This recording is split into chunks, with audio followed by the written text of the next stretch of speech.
कई बार शिव महापुराण के माध्यम से एक बात कही थी। एक विदल और उत्पल दो असुर है।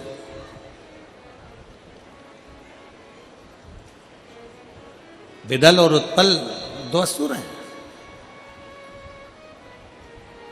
और दोनों भगवान शंकर जी की धर्मपत्नी माता पार्वती जी को देखकर मोहित थे।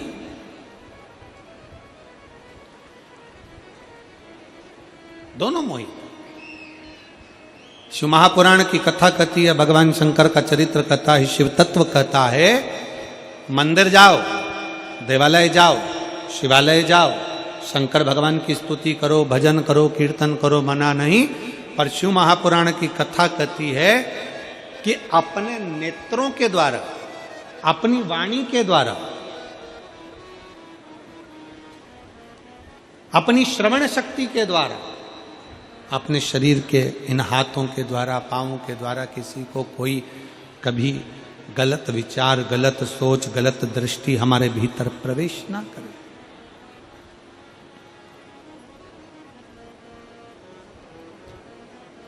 देखो, मना नहीं है।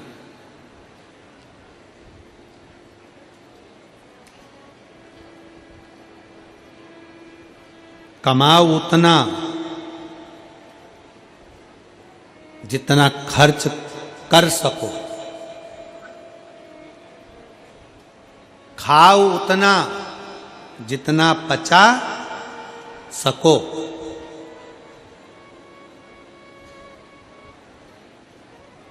खाओ उतना जितना पचा सकते हो और कमाओ उतना जितना खर्च कर सकते हो।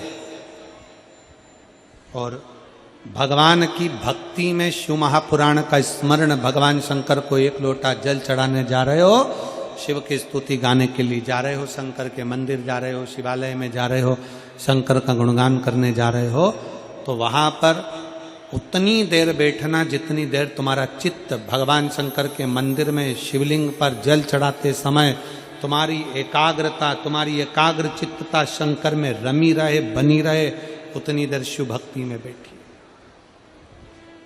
बैठो उतना।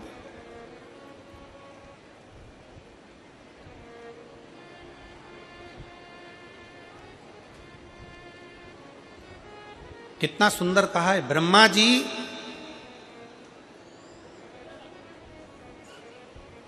भगवान शंकर के शिवलिंग के सम्मुख में झूठ बोल दिए थे कि मैंने भगवान शंकर का शीश देखा, शिवलिंग का शीश देखा। ब्रह्मा जी झूठ बोल दिए। केतकी के फूल ने भी झूठ बोल दिया था, गौ माता ने झूठ बोल दिया था। शंकर भगवान ने केतकी के फूल को श्राप दिया कि केतकी तो सारे देवताओं पर चढ़ेगी पर शंकर पर कभी नहीं चढ़ेगी क्योंकि तूने झूठ बोला।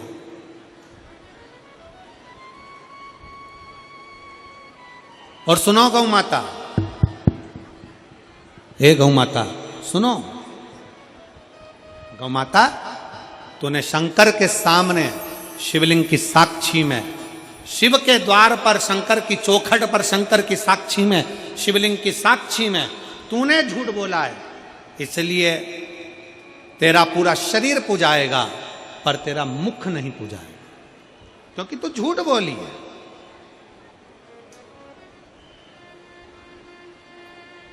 और ब्रह्मा, हे ब्रह्मदेव तुम मेरी साक्षी में झूठ बोले हो, तुमने मेरी साक्षी में झूठ कहा।